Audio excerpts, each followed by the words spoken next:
How y'all doing? This is a new episode of Real Talk with Jamez King L. I have a real guest.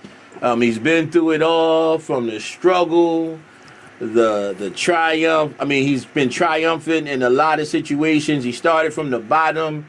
He was a have-not. He was not born with a silver spoon in his mouth. You wouldn't think that nowadays if you see him. You know what I mean? But he don't come from that. He became that. You know what I mean? He defied all the odds, and all of the odds were stacked against him. As he's about to share with you, he's been through all of the struggles.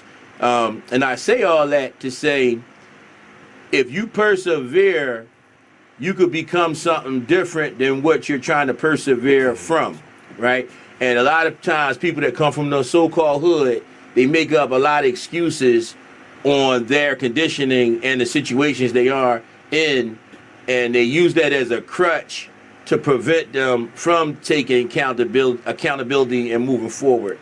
So this is actually our second take, because due to no fault of his, I ran out of memory on my card, so that's about accountability. I'm holding myself accountable real quick. But with that being said, this guy is an inspirational figure in the community. He went from the very bottom to the top of the top. He's now achieving all the goals that he has set out to achieve, you know, which makes him a winner. And in our communities, you rarely see any. And this is my first guest that I'm interviewing that is an inspiration, that is from Pleasantville, New Jersey. It's a small town right outside of Atlantic City, New Jersey.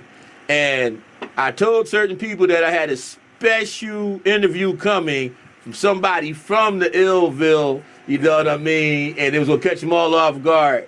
And I really thought about this, and I really thought hard. And you know, we have people that we might celebrate for the negativity that they've done only, and we reward bad behavior in the community. I said, nah, on this one, we're gonna start this off different.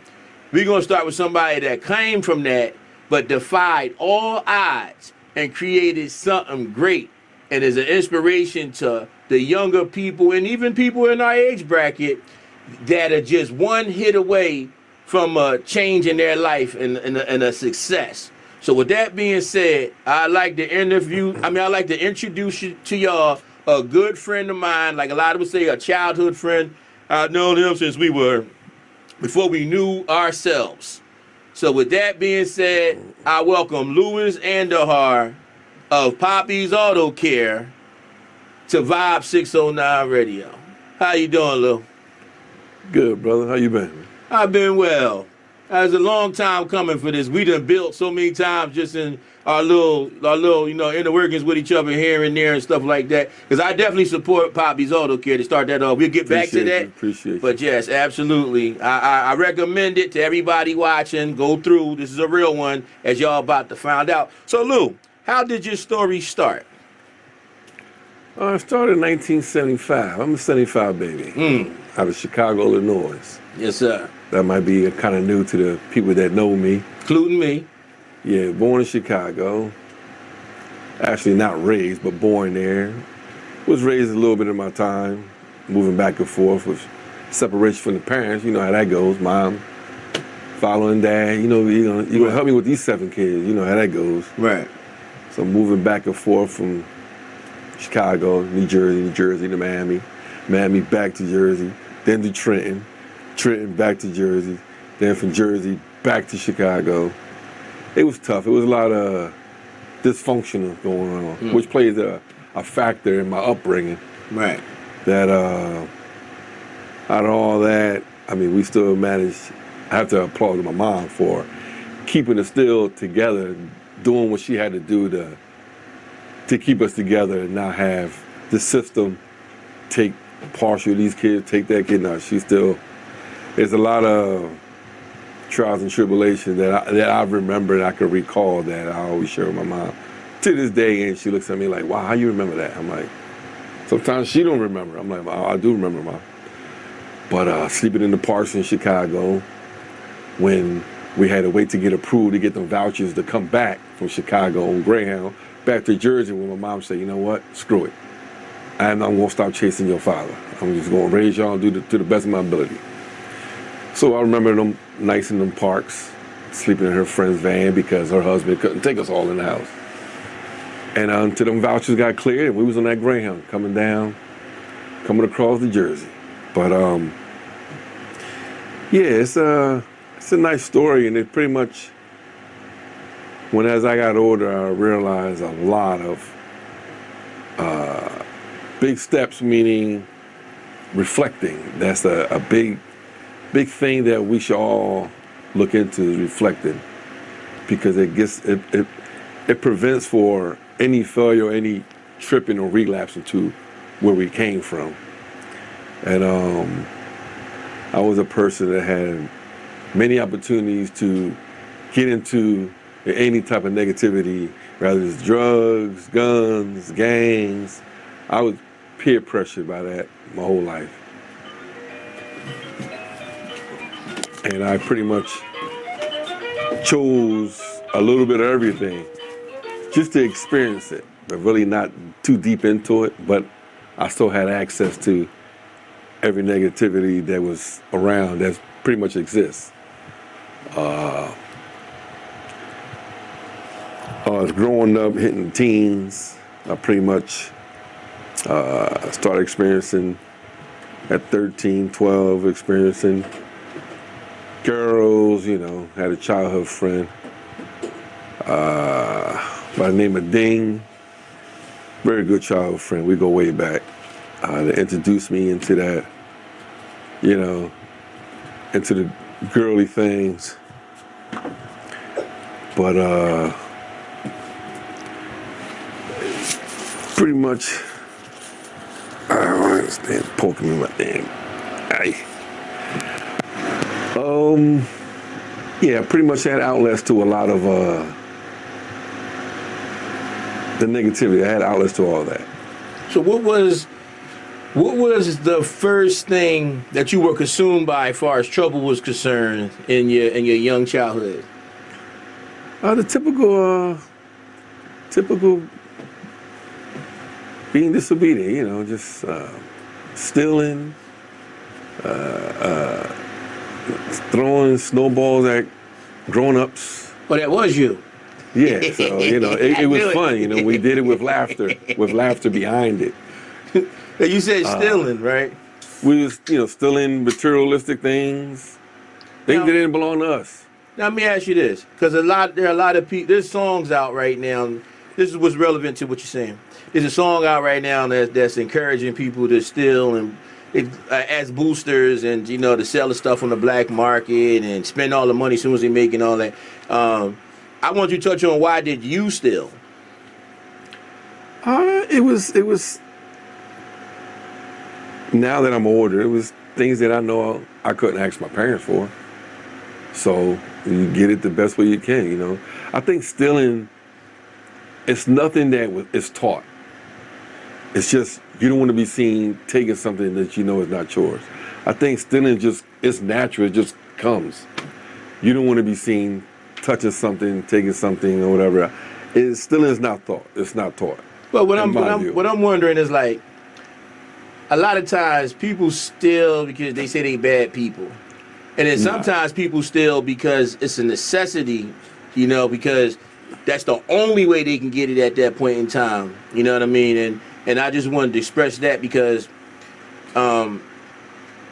it's not right, but it's understandable that if I don't steal some food, I'm going to die of starvation. It's like a big difference. That's why I brought that up in particular, because the song is out. It's like just glorifying it. Like, it's, even if you don't need it, you should do it and make it a lifestyle. So that's why. What's the difference of today's era when you hear people make it a lifestyle?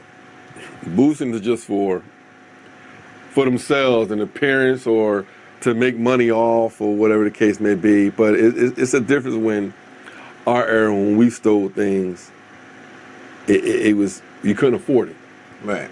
Boosting now, according to how it is now, it's the theme now. It's the thing now that's being pushed out through, music, this and that. It's just, you could glorify it, but it's really, that today's struggle is totally different from the struggle that was back then. Right.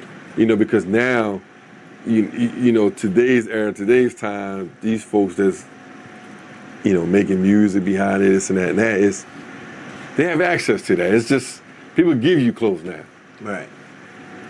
I was sharing clothes back then. Right. It's the difference. Absolutely. When I know your waistline is way bigger than mine, I didn't care. Just fold it, roll it up. That's right. That's so, right. I mean, it's a difference. The real struggle. Right. It is really, today's struggle is, it hits people with drugs now. And it's just, today's struggle has nothing, you can't even compare it to the real struggle. Today's struggle is, it's injected in you now. It's just, they put you on it now. It's more into government population to me, control to me, but that's the way I observe today's struggle in people. Is, it's just, they want you, they forcing that on you. Well, us, it was just natural. Right. Parents, the system was more crowded then than it is now. The way I view it, because they had so many channels, outlets to control you, to put you somewhere. Back then, it was just waiting in line. Right. You know what I mean? Or parents had friends and we all looked each other out. We can't leave our kids now with Tom, Dick, and Harry. Right. Because today's generation is totally different. Back then, your mom could discipline me, and my mom was fine with it. Right. So vice versa, absolutely. Yeah, it was like that, and it was pretty much it's totally different. It's totally different. It's totally different. And so I know I had changed your direction you was going, but I wanted to touch on that. Now, when you grew a little bit older and began to get a little older, have more access, what happened in those years? Well, as you get older, you venture off from your upbringing, from your childhood friends that you did things with, the stealing and all that. Right. When you get into those, because of the living condition changes and, job changes, poverty is real, and that all changes. So parents, you move and you lose sight of the childhood friends you did things with, and you go venture off. So when you get to them teen years, you still see the kids you did things with, but you start experiencing new things when you see that man on the corner, when hustling was there, you started being in the midst of things, and when hustling was there and it was being glorified, when you start getting to a different type of, a new set of friends, they're older than you, that's when a lot of peer pressure kicked in. Where I wanted to, because I didn't have a father in my upbringing, where there was no role model there. So I'm the oldest of 4 boys, so I was forced to go out there to experience a lot of things. And I picked and choose that I was okay in, But that's pretty much what gave me an outlook, something to do.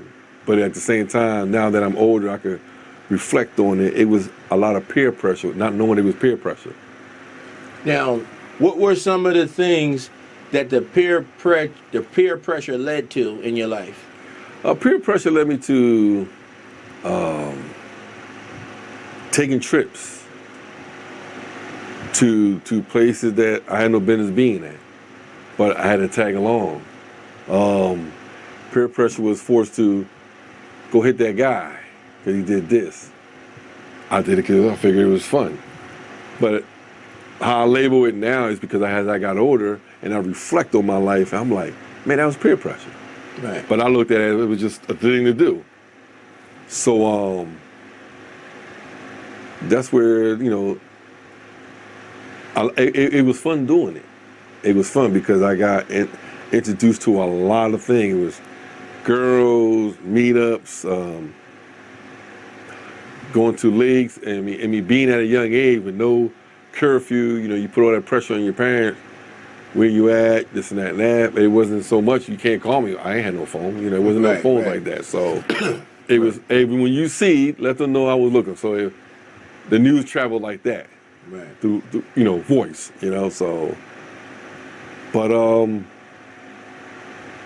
that pretty much led me to expose me to a lot, to guns, drugs, weapons. That just, you know. Talk about it. You know. Give me an example. That pretty much, that just, as you get older, you pretty much know what a gun does. It's protection. It's just, that was a no-brainer. Right. You know, but it was always there.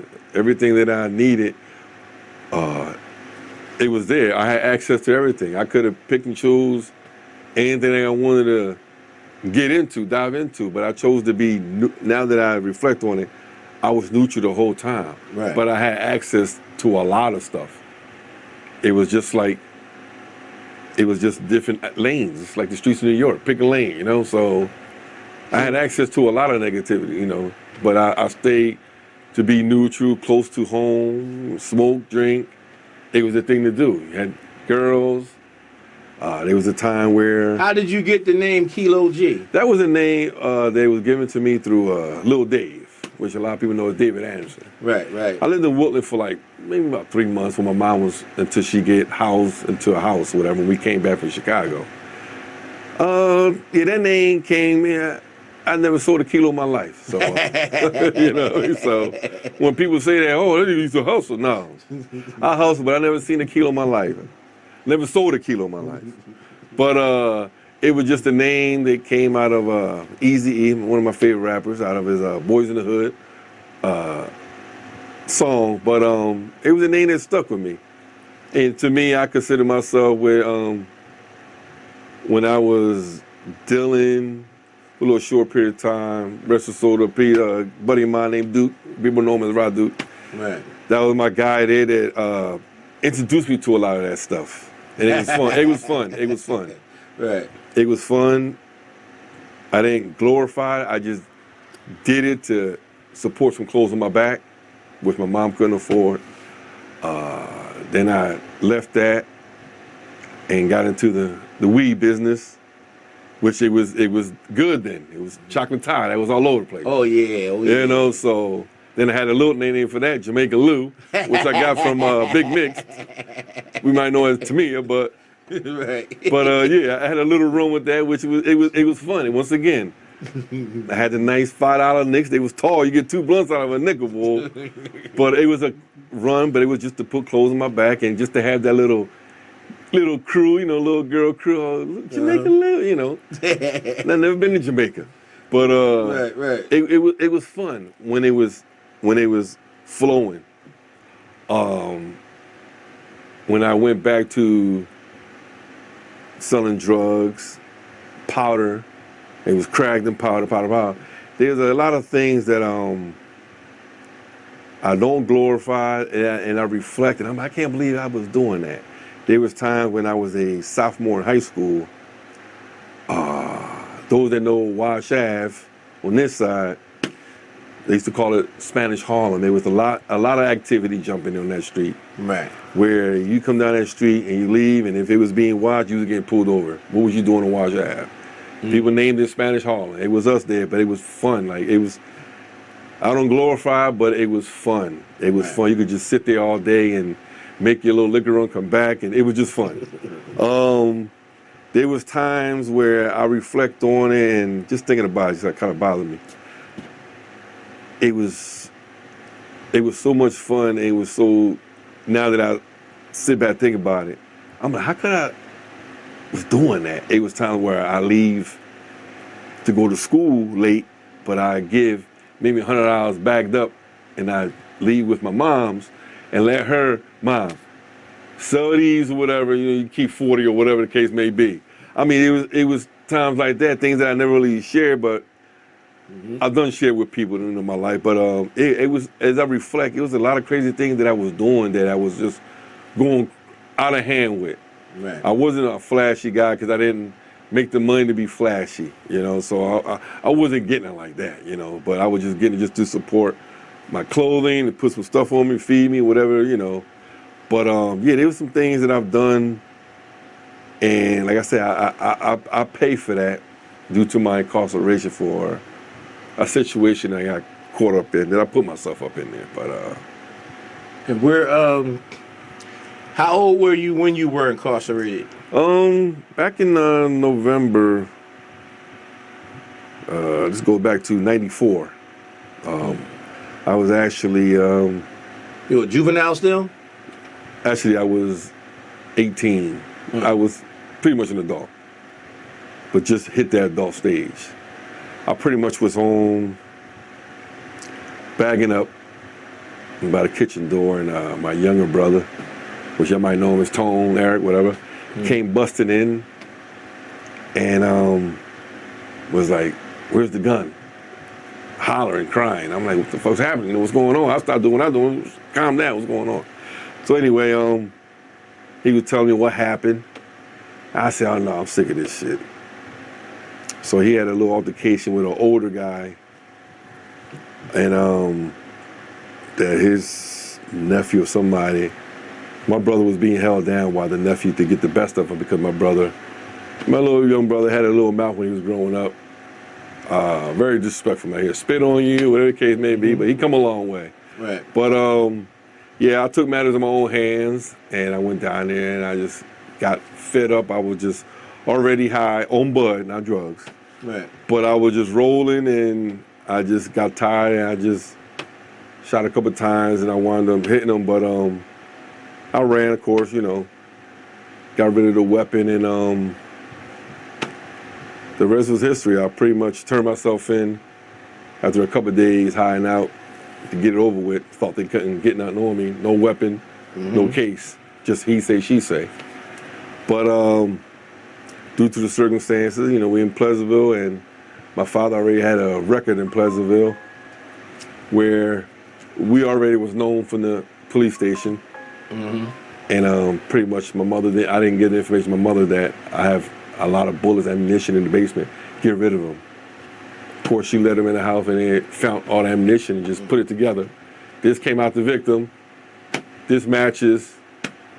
I thought I could beat the case. I took it to trial. I rejected my plea deal, and I lost trial. And they smoked my boots there. So how was that like? That right there was a big change. Being 19, didn't take my plea deal, and I was going to trial. My trial was only 4 days. It was over. Boom, boom, boom, guilty on all counts. So I had 2 consecutive sentences. One with 10 with a 5, the other one would have been 5 with a 2.5. So it was pretty much 15, served 7.5, or whatever the case may be. It was stressful. Stressful being at 19. I'm like, damn, my first eligibility when I got my calculation was 2022. No, 2002. So it was back in 94. Right. So 2002 was a long way. You thinking Jetsons, something flying back then. We all get that, damn, what 1999 gonna look like? Right. What the year 2000 gonna look like? But, yeah, I say I think I took it, I think that was my sit down. As I reflect on everything, I took everything as, okay, I'm paying for everything I did growing up. That's the way I look at it now. Being 19 and I got classified to, they call Gladiator School, Bordentown. I had a lot of stories. Oh, man, when you come home, your knuckles are gonna be swollen from fighting every day. This and that. You get a lot of little sayings from people that, this and that and that. But I took that time, and it was first year I stressed, but I think it's like once you accustom yourself, like, okay, I ain't coming home no time soon. Your mind goes into this, it transforms to, this is my everyday routine. You just start flowing with it, so you forget about the outside. And that's pretty much, I can say that's pretty much how it was, because I always had a support system on the outside. But during that year of stress, What did you stress about? And the reason why More I'm asking, freedom. It was more of I'm not coming home no time soon. It's just you're going. This is your life for right now. You know that you didn't have life in prison, but you got a long way to go because jail time is slow time. You can't watch the clock. You just got to find a routine to do every day for your 8 hours to get by. So that's what I mean by that. You stress to that because it's like you just sitting there. You sit there for weeks, months till you get a routine. Now you got who you're going to start being cool with, But me, I had an advantage. I say this, Hispanics stick together faster than any other nationality when you get into the system. And back in that 94, 95, it was like that. It was like that. Once you leave the county, you're leaving everybody that you in your area with. But I think in my travels, I had an appendix that ruptured on me. I had my personal belongings was taken because I had a roommate, but that roommate he got classified to the same facility that I was going to. So word got around he was a Latin King. I knew that already because he was trying to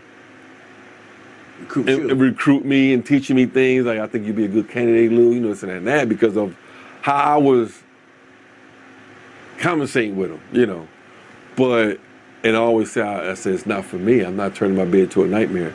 I said, I'm a person that's always want to have an input on something, and I need some change. And I said, that's a deadly person. That's a scary person.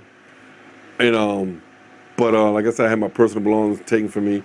But when I got to Bordentown and intake, I was already pulled like, yo, you Lou, right? This and that and that. Such and such. He has all your belongings. You hungry?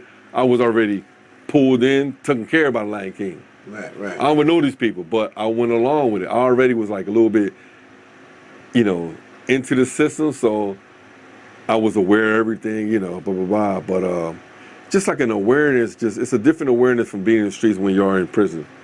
And I just adapted to it. Just, okay, let me use my Hispanic for my advantage. Right. And I know some Latin Kings, and stuff in there is totally different streets, So I already was like, you hungry here? Open up, show me all types of food, and like you in, what I mean? I said, oh, that's just to make me, trying to recruit me.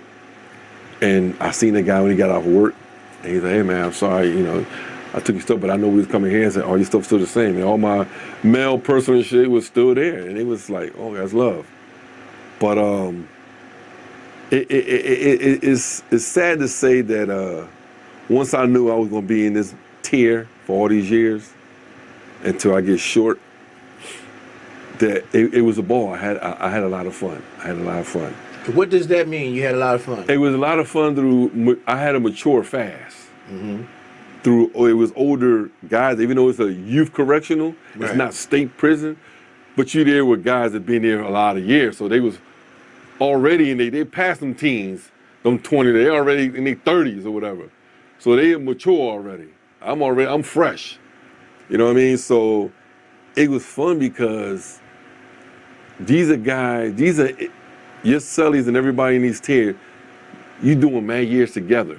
You're gonna get to know their families, if they got none, or a girl they met through another homie, or this and that and that. So me, I was the one that I got attached to because I had moms always coming. I always had the food packages. Mm. And my brother under me, which is Ed, back in that 90s, late 90s, into 95, 96 and all that, he was in the hustling game and he was doing good in that game, and he made sure Big Bro was good. I'm the one that got the nice radio. I got my TV. Like, I had everything. So they knew, like, yo, his folks making sure he good. But they never took advantage of me like that. But they know, like, how I was moving. It was like, oh, he cool. It's just you got good support, blah, blah. Mm-hmm. And I always shared. Yo, when I get that, your people come with that right. Everybody, we all was showing love. And to this day, I still stay in contact with like 5 or 6 jokers that were from up north with Camden. To this day, I could just reach out and they'd come. They out here already doing excellent. Right. But it was fun because there was a lot of laughter, when they was paying, we all, you know, we all shared tears together. When Tupac passed, we shared tears together. When Big Pun passed, we shared tears together. Biggie, we shared tears together. You know, we was fans as well, but Right. to see another grown man drop tears in front of another man, it's just like, that's just natural. That's just like, yo, you know, they say grown man cry in the dark, you know, we ain't had to go in the dark. But we had arguments. I was always the jokester. Mm-hmm. So I had my tear guy want to fight, but, you know, everybody would break it up like, chill, you know, blah, blah, blah. But I was always the jokester. And sometimes I thought that I was going to catch a charge because I burnt somebody with an iron because he kept fucking with me while I was ironing my grilled cheese, you know, between the paper, you know. So, right. You know, but it was a kid from the islands, and Monty, that was his name, and cool dude, man. I like to know what some of these people. I know what some didn't make it when they got out. They got killed. They went back out there doing what they doing. They got killed. But and what puzzles me is some of these jokers that I was down with. I just reached out to somebody else and said, "What's up, Kilo?" They still call me that. I'm like, that shit sound weird.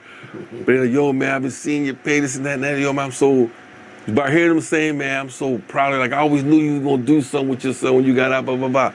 That kind of like, for real, me? But I got friends out here that never got incarcerated that say, yo, I took heed to what you told me, this and that. And I'm so proud of you, how we came up, and look where you at now. I never really pat myself in the back to where I'm at now. I just don't. I always reflect, and I always keep in my mind, I know where I came from, the struggles. It's fun. I can talk about it now through friends. And sometimes they might mention something, I don't remember that. But then they come to me 2 days later, I remember that, yeah. Right, but then I might mention something, and it might crack them up. But it was fun. It was fun. It was stressful when them late 90s was real hot out here in Pleasantville, Lancaster area. Oh, yeah. A lot of things happened. People got killed. And that was like when I was getting short on my time because I was fighting my case to get a reconsideration because there was an acceptance sentence they gave me, even though I didn't take a plea deal, but my sentence didn't fit my crime, you know what I mean? So I got blessed. I had an attorney, my brother got me an attorney, and I got granted to a reconsideration. So they eliminated the 5 with a 2 and just gave me a 10 with a 5 step. By that time I already had 3 years in. So I know I was short, so it was just smooth selling. I didn't care about no more visits. So I broke my time up, got moved to the camps, then I went to Annandale,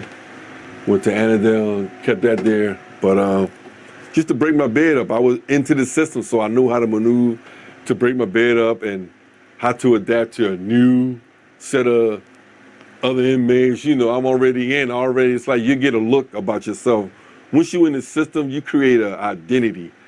I wasn't a tough guy. I would just know how to carry myself maturely and know what's the fucks and what ain't the fucks, you know. So it's like, and it's so crazy because it's like once people find out what facility you came from, they automatically think, oh, he gets it in or whatever. But I didn't glorify that. I didn't have that image. But if you think that I might have some shit with me and that keeps you arguing with me, I'm cool with that. You know what I mean? Right. Like, that's right. Some people would take an image, something that they did, and try to, yeah, I did that. Yeah, I do it again. No, not me. But if that keeps you away from me, I'm cool with that.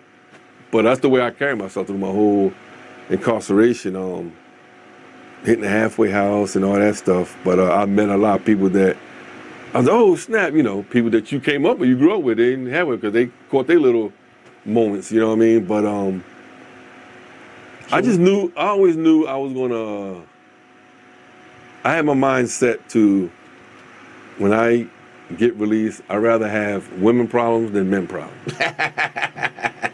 And pretty much, I lived that women problem. I went through that women problem stuff. Yeah, because I was considering myself a charmer. You know, I was a charmer. And that's a deadly position to play because it was times where I have some stuff, man, that I would have to probably, man, I could tell you some stuff, man, that there was times where I was taking females that I was dealing with here and there to go visit their baby dads. Like I done some things, you know, I did some things, you know, because I've been there, so I know what he's going through. Look, I'll take you. It's actually honorable. it's crazy things, man. I was that charmer, man. I was that charmer. Like, Yeah. I could tell you some things, man, but it was that charmer. But it was also, it was scary because I started experiencing, you know, we have men that just can't get over their baby moms, and Seeing you as a home wrecker? no, meaning you're separated, but when you see her with such and such, but now you want to catch feeling. Right, You know, right, those right, are the stage that I had to say, you know what, I had to get out of that lifestyle, that Right. ripping and running, because I was getting caught up in things like, oh, It's like the ugly side of being a lover boy. yeah, it's ugly because now you, and if that man know who you are, or you know, it was some things I was going through that I said, I need to chill. Like, this is not me. I'm not trying to go backwards. Right. Because I know it's going to lead me to. I don't want to get violent. I don't want that person to get violent. I'm going to get cased up again. And I knew I didn't want that, so I went through all that. So I look at it, everything was meant for me to go through what I went through, to say, listen, you're going to go keep on this route, this is where you're going, because you're going to protect yourself if it get violent. And I went through some episodes, but I didn't take it there because I've learned the thought process. I was always a action before a reaction. I was always, before I even thought about the whole situation, I think about it later. Right. So I've learned through my release and through the programs I went into that think the whole situation out. And that's what got me by, and that's why I stopped doing what I was doing. Right. And that's what made me just focus in on one woman, you know what I mean? So instead of just being that, going out, drink, this and that and that, and me being blessed to having a great career job where I'm at now, and I've been there for 24 years, which is New Jersey Transit. Is, So what led? So how did you end up at New Jersey Transit? What made you say, I'm about to let this go and pick this up? Well, I say everything was already in the cards for me because my release, I was working in a lumber yard, which is another childhood friend of mine, Anthony, which is the brother of the late Duke. I was working in a lumber yard. And it was fast because when I was in the halfway house in Camden, I was working at a BJ's installing tires. So that's where I met my oldest child's mother. She was my bus driver for NJT. And which my daughter now is 24. So I met her, and that's what kind of got me to learn a lot of maturity, dealing with an older, she got me about 10 years. Okay. So I met her, and I still stuck it in with her when I got released, where I switched my parole from Pleasantville to Sicklerville. And that's when I got to move around through the Sicklerville area and all that, just experiencing things and dealing with someone older. And then we had a fallout because I was trying to make ends meet to be on her level, which, you know, she was cool with me just coming out, you know, getting myself together. But it's like I thought that I gotta meet her, and I was trying to working and trying to hustle. So it was a no-no with her. She's like, no, you can't be selling drugs in my house. So because she already had 2 daughters, mom was the third, you know. So I moved back to mom's and I worked at a lumber yard, which is Tri-County Lumber. That lasted for a little bit, and then me messing with her. That's when she got pregnant. She had my daughter. I had my daughter in 01. And when I found out I was being a father for the first time, that changed the whole narrative with me and my whole lifestyle. Right. That changed, okay, I'm about to be a father. So everything I didn't get as a growing up, my child can get it. And I was a proud dad, being a father, and then it was a girl, so that was over with. But and one day I was trying to find a job, or babysitting. We pulled up somewhere. I put an application in for transit. I'm like, they ain't gonna hire me, man. I'm a convicted felon. But when I was doing the application, the lady said, human resource, listen, just put it down, what you got convicted for, what was the outcome, that was it. You never know. Okay, I wrote it down, that was that. I'm like, they ain't gonna fucking call me. See, months went by, I get a phone call. You still interested in cleaning the buses out in New Jersey Transit? Absolutely, when did I start? And that was it. That was back in 02. I started April 29th, 2002, and I've been there ever since. Daughter got older. I've learned a lot. I was immature through the breakup. I don't want nobody around my daughter, you know. I went through the bullshit. Right. And put myself on child support because I wanted joint custody. She was upset because she was like, I knew you was gonna take care of your child. Why would you put me in the system? I don't want to be in the system. because she was that tight. Like, I don't do with the system. I'm good. Right. So, that was my immaturity, being immature. But I learned from that. And we And a lot of other people probably got in your ear about that went through that with women that wasn't of that ilk. Yeah, I mean, I did it myself because I was thinking, just because you move somewhere, you ain't taking my daughter with you. Who you fucking with? I don't want no man around my daughter, being like that. But Right. I learned from it, and we have the beautiful relationship. You know what I mean? Me and my daughter's mother is just, I go there with no problem. But I learned from that. And the older I got, the more I surround. Being at New Jersey Transit opened up new friends, new associates, people it's a career job, you know what I mean? I wasn't just there for a paycheck. I looked at this job as a career. Right. And that's what got me hanging on this long now, 24 years, and I ain't worked hard since I've been in transit, you know what I mean? But so your career is about the same length as LeBron's. pretty much. Pretty much, if you look at it. I just didn't jump ship, you know what I mean? I'm on one job, you know what I mean? Right. He has multiple jobs. That's the difference. But That's a good one. yeah, but it's at this job here, I got to meet some cool white boys, man. It was a time where my brother, before he got himself together, and he caught a case and he needed a co-signer, another co-signer. I co-signed, I need another one that has a good record, job, no job. And I said, let me ask my white boy. This white boy don't even know my brother or nothing. He said, oh, fucking Lou, I signed. Where you gonna go? We fucking get him. We're chasing myself and turn his ass in if he jump bail. And he went out and signed, and me and this white boy, like, cool, I can go to his house anytime, and he's younger than me, but and just for him to just co-sign for the situation, jeopardizing his family and everything, was like, wow. That just took me to, like, there's people that stereotype, there's people that don't stereotype. Right. And to this day, I'm still cool with him and his whole family. Like, I can just go in there, walk in this house, whatever. It's just one of them, and he called me and said, what's up, buddy? Blah, blah, blah. And he's about to retire at transit, and he's still at transit. But they say the problem with a lot of people that come from the urban environment is they're never socialized. Yeah, and because they're stuck in the box their whole life and dealing with inner traumas where they never get to see an outside perspective on it.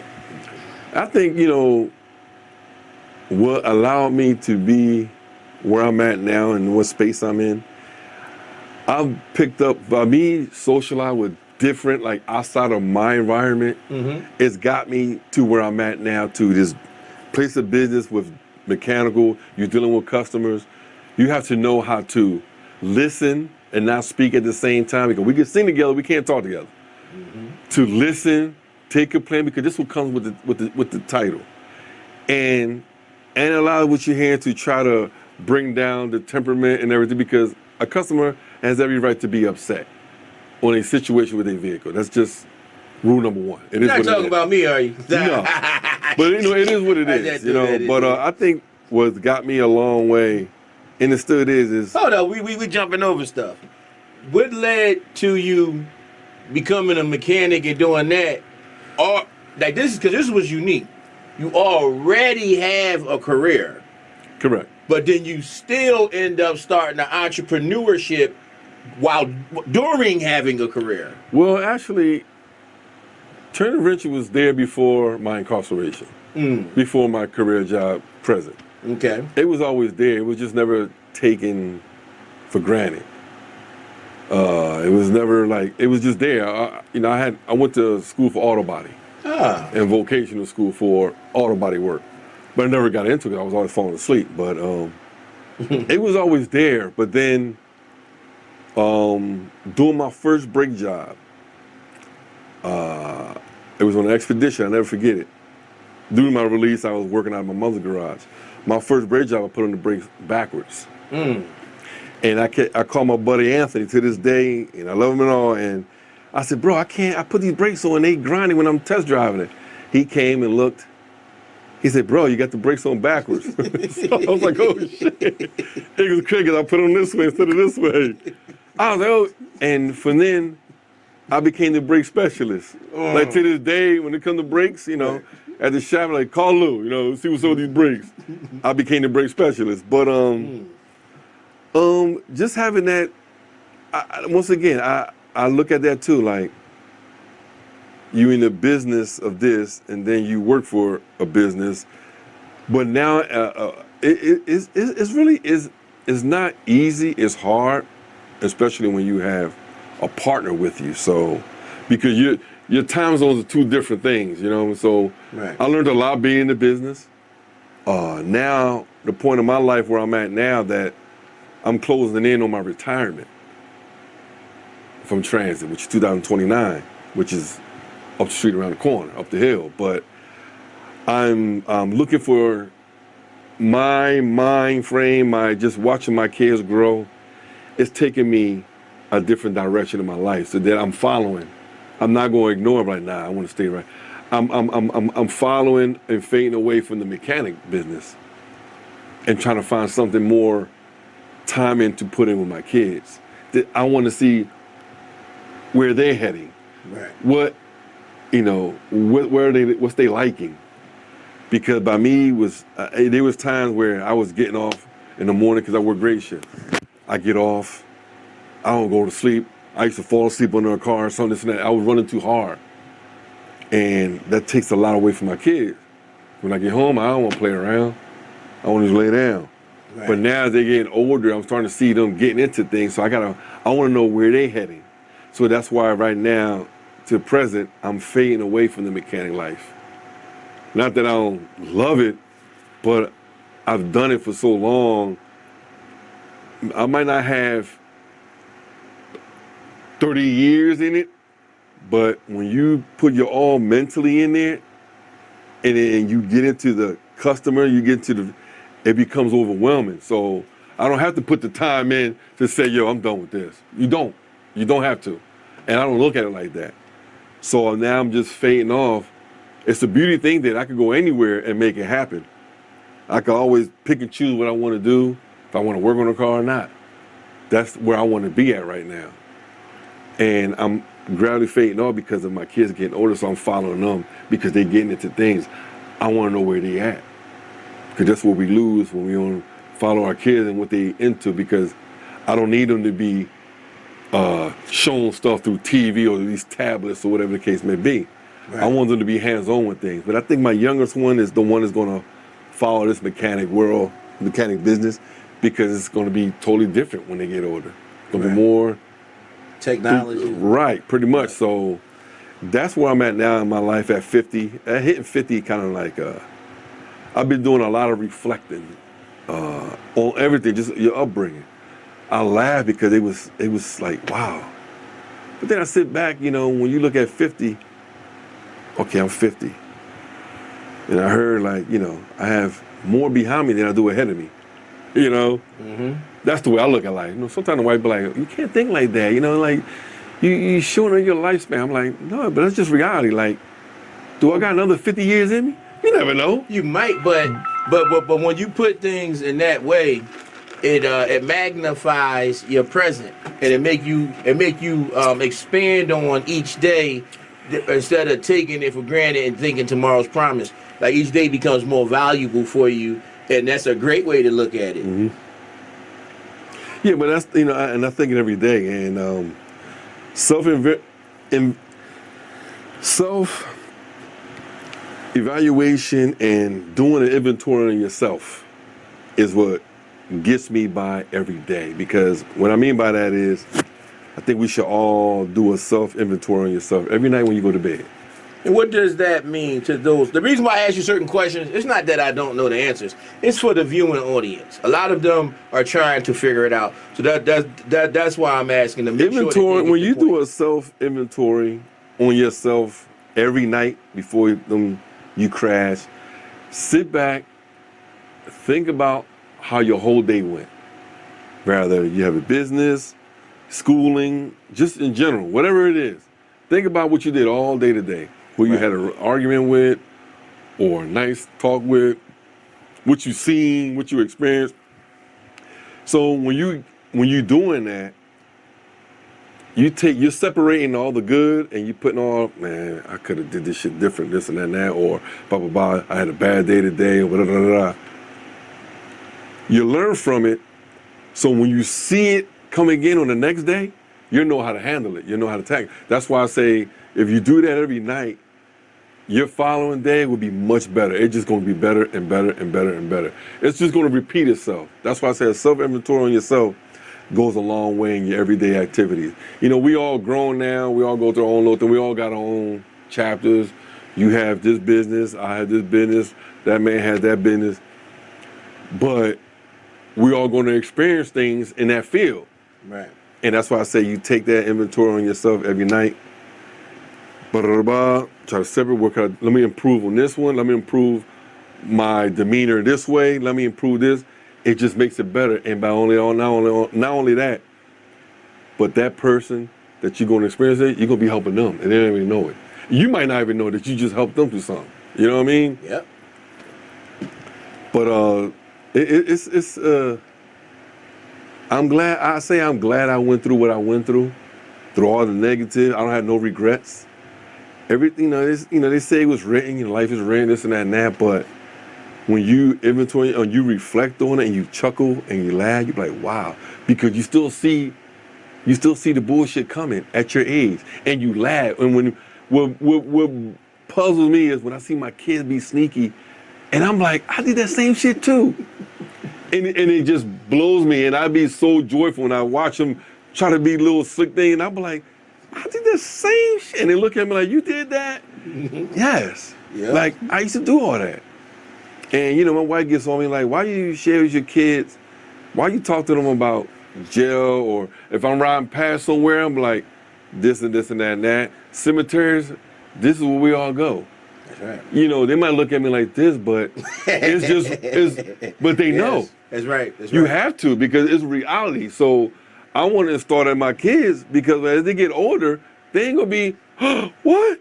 No, they're not gonna be scared of nothing as they get older, and they're gonna, and it's sad that I always tell them, I say, I'm not always gonna be at your battles on what you're gonna experience. I say, I love you, blah, blah, blah. I say, but there's gonna be a time where daddy gonna be gone. Or daddy's still here, you might move somewhere. I could be a phone call away, but once I'm going, like, my dad's gone. I said, Daddy was only 50, Grandpa was only 56. I said, Daddy's right there. I got my dad's ash. I said, Daddy right there. That's my dad right there. I said, I'm trying to get y'all ready for y'all won't be taking advantage, so you can see it coming before it touches you. So these are the kind of relationships I had, because I installed it in my daughter, and she'll tell you, I know that, and she's doing good with her relationship, and she goes, I ain't got time. I installed it so much, and it's so crazy because the way we have conversations, she's like, damn, I remember all this shit you used to tell me. And it comes to the light now in her experiences. Mm-hmm. And now me being a father to 2 boys, it's like, that's my resurrection all over again. Mm-hmm. You know what I mean? I ain't gonna be resurrected, but they are my resurrection. Now they growing up, so I'm trying to feed them. You know what I mean? Go further than where I've been, that's right. Where I went. So that's why I teach them things that, that's too early to talk to kids about death, this and that and that, or da da da da. No, to me, it's reality. That's right. So if I could teach them reality on things, they're not gonna be blindsided by dumb shit that comes at them. That's right. So and when you are a success in life, and you keep all these things from your children, other people can't wait to be the ones to tell them, and they always want to tell them a worse perspective and an exaggerated point. To try to downplay you later. So when you keep it honest with them, it make them love you even more and be prepared for this, so they don't be blindsided. Right. What's going to be is going to be. You know what I mean? So it's just life. The way I look at life now it's for the kids now. That's why I'm moving the way I'm moving. Mm-hmm. It's not that I'm losing interest on my passion of vehicles or et cetera, et cetera. It's my kids that I want to get into now. And that's why I'm moving in the direction I'm moving to in life. With some, family members or close ones, like, yo, you're not there to shop much. You're not hating this and that. You could talk to my brother. That's my business partner. That's him.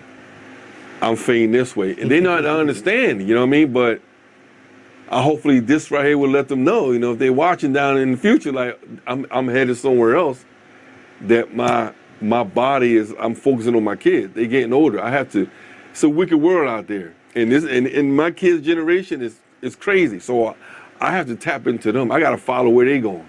Absolutely. I got to navigate them. I'm actually following them, but they don't even know it. I'm behind them. Yeah. I'm right behind you. You know what I mean? How they follow the president? Yeah. That's what I'm doing, following them. That's right. Because they trying to find their own little, I got to see what they likes, dislikes. I have to tap into them because these kids now are some smart kids. They might not be mature like how we were when we were younger. Right. But now, you being lured into this the new way, either gay or straight. Like, I had to get into my kids. That's right. I didn't have to worry about that back then. That's right. We was horny little jokers. That's right. You know, we was smelling clothes and, you know, we was doing all that. We was the real pervert, but we was using the our cute pervert. fingers in the wrong way. Yeah. You know, we were some horny little perverts. We wasn't like really trying to pull your shit down. I ain't like gonna say that. we were perverts, but we were just. I mean, that's the we way you would label it now. advanced. Yes. We was itching to humble something. You know what I mean? We were all the same age. So like a pervert is like an older person trying to do something. Well, to the younger, yeah. Or being a peeping Tom. True. And Yeah. all that kind of stuff. Well, We just was freaky. We played hide and go we freaky. still did all this like, oh man, but you know, I mean, I've done some things, or you might see your man tapping something, and we was like, yeah, go ahead, get that, yeah. That ain't perverted. No, I'm not saying that's pervert, but I'm just saying I remember all them. Only reason I'm clearing it up because what other people see as a pervert is not what you're saying. No, I don't want them to have this under the wrong context. No, but you got to think about it. They might take the word pervert and just say, that's some old pervert stuff. You want to smell somebody's panty. No. You was learning. No, that was just, man. I rather smell panty than draws, you know what I mean? So the pheromones attracted you to yeah, we was horny little devil. We wanted to experience that. Like, I remember experiencing my 13 in my first sexual intercourse, and I'm like, oh, what's this thing? You know, what's this tingling coming out of me? You know what I mean? You was learning. That's another story, but yeah, we got that part too. And I couldn't stop humping that damn girl. I kept going to her house, throwing rocks at her window. Come back down there. I want that feeling again. That's But right. That's right. It's a you know, what got me this far is also, you can't forget that, you know, some of us, I've seen people come out the system and go right back to doing where they left off, but they thought that them doing it a different way, the results won't change. The results never change. Right. They're always going to be the same. You're going right back in. That's right. And I navigated myself away from the circle I had. Not that I was better than them. Yeah. It wasn't me no more. I had fun at that run. And once that's why I think transit also, because I got the new surrounding of career workers. Right. And that's what drives me away. I was invited to this, I was invited to that. Hey, come through, I went to his wedding. Like, I was invited, and then when you're invited to a place like that, then you meet other people. So that's what took my mind to, man, this was about. I met older people at the job, older women, and they say, listen, you're at transit, we got a dope credit union, use the shit out of them while you're here. Don't wait till you 40, 50 to start trying to get a house. I got my house early, almost done paid for. So it's like, I thank for them, all those people that was just, I was sitting there listening. Right, get a sense of direction. Right, so I think that those people that I put myself in, they wasn't squares in me. It was somewhere that it just guided me. Look, this is what it is. You work, blah, blah, blah, you kid, you leave it over to your kid because you can't take the shit with you anyway. So at the end of the day, I'm glad that I've seen people go in and out of the system. All I can say was like, damn. And the beauty part about it is me being incarcerated, getting really where I'm at now, the beautiful part about it is my brothers follow my step. I never thought of thing like that, but when they tell you, and sometimes they might not tell you, but they're like, man, fuck that. He can do it, I can do it. My other brother, HVAC, self-employed. That's right. Other brother, he's the only one with no kids. I mean, he works, you know, he just works for a living, and he gets to take vacation when he wants. Baby brother, he's the business owner now. I give him the keys, he's the business owner. And I just hope that we all be successful in anything, because at the end of the day, we all choose our own paths. That's right. We were born by ourselves. We're going to be out of here by ourselves. Absolutely. Yeah, we blood and everything, but we choose our own path. And don't take nothing for granted. Cherish what you got and ride it out. And with me, like, I'm pretty much all over the place, meaning I just never knew that I touched a lot of people's lives until they started telling me. I'm like, get out of here, man. I joke. I'm like, get the fuck out of here. But you never know who's observing you. You never know. Mm-hmm. You never know. I deal with the enviness people. That's just what it is. That's what come with it. I think he this, he that, or this and that. No. Oh, he got a nice house. I don't care about none of that shit. Mm-hmm. I never applaud myself, but when I pull up to my driveway, sometime I go home like, wow. I thank my partner, my wife, for everything too as well. You know what I mean? Right. Because that helped me a lot. Mm-hmm. I'm very bad with managing money. I'm very bad. She helped. I don't control no money. All I do is work. Mm-hmm. But we choose our own paths. But now that we have kids, we are parents. I know my mom is glad that we are hell of a parents to our kids. Right. Because some parents, being raised like that with 7 kids by yourself, you would think we ain't gonna be good to our kids because we went through the bullshit. Mm-hmm. But we installed our mind, we seen too much. Drugs, getting high, smoking that pipe. I seen all that shit. And ain't no shame, you know what I mean? Right. And I just knew that I'm gonna give my kid everything that I didn't get. So, and that's where I'm at now. I didn't lose it when my daughter, when I separated with her mom, I was up every fucking day getting off work. Every day, taking my daughter, picking her from babysitter, taking her to her mom layover, breastfeed her, take her, drop her off to her sister. I was doing it every fucking day when my mom was like, "You doing too much, you doing too much." No, Mom, I'm doing my job. Mm-hmm. I get off work at 5 o'clock at Charles County Lumber, I'm up to Sicklerville. I don't get back home till like 9:30, 10 o'clock at night. Right. Then I go right back to Tri-County at, 7 in the morning. I was doing that every day. Mm-hmm. Rotations every other weekend with my daughter. Even if it wasn't my weekend, you want me to come get her? If you want, I'll be right there to go get her. But that's why we had the relationship that we had. I mean, I get offended sometimes, baby dad. I ain't no fucking baby dad, I'm a father. Sometimes like, you're a good baby dad. No, I'm not a baby dad. I had it out with a female friend of mine. I took that serious. I'm like, I'm not a baby dad, I'm a father. Baby dads, and it's just hand there. I'm not a fucking baby dad, I'm a father. Right. But at the end of the day, I'm glad I chose the route that I chose through, separating myself from the circle I had. But now I notice myself going back, reaching back to my childhood, which is yourself, Buck, Wham and Salmon. I'm going back because where they at now, what they doing. Oh shit, you too? You doing? And it's like, some of us make it, some of us don't. Mm-hmm. And I'm going back to the ones that I got in trouble with, got an ass whooped with, is doing something. Right. I don't knock nobody else that I know that they got their own little paths, a lot of us, like a couple little handies that I mess with, they doing what they doing, But it's good to go back and reflect on the fun time. Right. And now that they're in the place of business, we can relate a lot more than just reminisce on the past, but we can relate more in the business. And where I'm at business-wise, me learning a lot, I can adapt to you guys' business and network and generate more. Like, I love doing that. I have that charisma, I have that sense of humor that I can attract a lot to your business. That's just, I noticed that I'm good with that. Absolutely. And that's why I faded away from the mechanic. I'm gonna be good without it. Because I can pick and choose. I could go run somebody's business and just to attract. I think I'm noticing myself that I think that's my lane.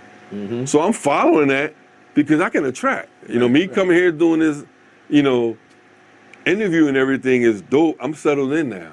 Right. But I'm going back to my childhood people that I have access to in the physical form, and I see what they're doing. I'm like, man, I can attract. Can't wait. I was excited when another child Buck came and got about his business. I was excited. I'm like, damn, whoever thought we'd be doing this? Who ever thought? You don't think about it. Exactly. You were just thinking about just your life and your life conditions. You know, you lost who you lost in your upcoming. But whoever thought that this the route that you're going to choose, and we're going to be talking about it and seeing it grow, prosper. Absolutely. And I can share things with him where it's going to be bumpy. It's not what you could be thinking. You're expected to get that turnaround. It doesn't happen like that. That turnaround never comes overnight. That's right. But when you stick it out, you're going to preach that shit at the end. You're always going to put out more than what you get. You know what I mean? So I've learned that, and I know I can share that with my brother. Right. You know what I mean? I can share, listen, you're going to put out more. You're going to count everything you put out. But you ain't going to see, you barely going to, you can count with your eyes closed what you're getting, but that shit gets greater at the end. That's right. Because you pushing it out. And not knowing, I'm going to help you at no cost. Yep. And this ain't no cost. It's all word of mouth. And this is being recorded, so you know y'all know me, I'm holding him to it. He's 1 year older than me, I'm 1 year older than Buck. But I like that he a year older than me. Buck hate that I'm a year older than him. Yeah, it's Yeah, that's right. But This is excellent. So I ain't gonna drag you on too long. You had a lot of great things. I knew it would be a great interview. How did you feel when you found out what I was calling you for that last time to arrange this? it was I know you always had the channels, and you was always. I never seen this as growing up that you was into this other digital stuff, but you was always a thinker. No. I know. How did you feel about when I wanted to interview you about your story? It was easy because we come up together, so it was more. I was comfortable. There's no sugarcoat nothing. You know, I don't regret nothing. Absolutely. I could get more and more into it. There's a lot of things that I might take with me to the grave. You know what I mean? Right. It's a lot. I can remember a lot of devilish things, but it's a learning experience. You know what I mean? I could go on and try to find things. It's long. It might not be enough film for this, but right. It's seen a lot of things and going through a lot of things. Just it's part of life. And some of these things, a lot of people don't come back from. It can traumatize them. They get put on meds, depression pills, and I thank God I never had to go through that. I just dealt with it. I dealt with my self-insecurity, whatever. I got out of that shell, and it is what it is. What's going to be is going to be. But it's when I found out I got the opportunity to do this, I just knew that it was, you can't duplicate this. You know what I mean? It was just authentic. This is what you see, what you get, and I could go on, and like I said, I stay in my lane, and I'm glad I went through what I went through to get me where I'm at right now. And like I said, to anybody listening out there, before you do that, I got two questions. I'm gonna ask you one at a time. If we had the ability to time travel, and you was able to go back, 50-year-old Lou, and talk to 15-year-old Lou, what would you tell him? Yourself at 15. At 15, better in schoolwork. Focus on school because I didn't focus too much on school. I was there just for the attention. And, I had the curls in the hair, but I can reflect on school. I wasn't really there. I was the class clown. So it was more attention. It was sad about this, that my soon-to-be 11-year-old is so much like me. It irks me. I scream at him, and my mother tells me, why are you screaming at him? It's like you screaming at yourself. That was you. Always want attention. Woo, screaming. I let him ride his quad yesterday, and he just got to ride past his little friends, how they got the little e-bikes, and woo, like, why you want attention? And it irks me, and I'm like, damn, that was me. Oh, it irks you now, huh? Because your son doing it. And my other son is totally different. So if I could go back, I would focus more in school and get into the sport because I would always play sports outside of school. Because I could never, either you're going to have good grades to get into the sport or no good grades, you ain't playing no fucking basketball. Right. Or football, whatever. Like, I played all that just cause, you know what I mean? Like in a little short little field in front of the schools or whatever. We just played because that was the thing to do, you know what I mean? And play a little stupid game, put poop inside your hoods or your coats and all that shit. And when you put your jacket on, you got to throw poop all in there. Like, we did some funny, devilish things, man. Like I said, a lot of things just pours out when I more think about it. Right. But yeah, I go back. It'll be more into the school because that was my high school years. I was a clown. I was a clown, and getting suspended for it. I wanted that attention. I was cut a class, which everybody did. Smoke a little weed, go back to class. But I was that clown, and I was doing stuff just to be seen. Like if I come to school, I'm selling a gun to somebody. You know, right. Not knowing that gun might kill a person that you was cool with, or, you know, you don't think about that until you get older, whatever. It could have, should have, would have, but, you know, it didn't happen. But it was just like, man, I will go back and go back to grades, go back to school, focusing more on school, start being the clown. Because I wasted a lot of education where I didn't get education until I got older on my own through people. I didn't get to graduate, you know what I mean? I left at my junior year. So by losing trials, so I didn't get to graduate with everybody, you know what I mean? So I had to go do it the other way in the system. But I would go back to there. I could have enjoyed more. But when I see people that knew me in school and I might see them somewhere at a function, you remember me? Remember you had all the curls? I'm like, I don't remember. When they show you old school pictures, I'm like, oh, she got to pass me. But they're like, I'm glad you look so good. You're doing good for yourself. I see you, beautiful kid. You never know who's observing you. That's right. And that's crazy. And that kind of like, it's telling me, thank you, man, thank you.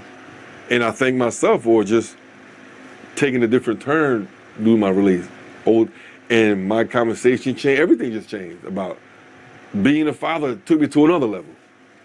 You mean, so when people start saying, I see your kid. I'm like, how the fuck you see my kid? You know, but social media is a motherfucker. Right. We're back. We about to be coming to an end. But the last question I wanted to ask is, what would you say to the young boy that's in the hood right now, that's one conversation away from being asked to sell drugs, being asked to sell guns, being asked to be something that could mess his life up? What would you say to that guy? Real short and simple, man. Get yourself a mentor. At this day and age, I'm sure I'll know his parents, mom or dad. Get yourself a mentor. And that's really it. Get yourself a mentor. Do things, not so much do things, but just sit back and listen. Because at the end of the day, you still gonna have to make the choice out there in life.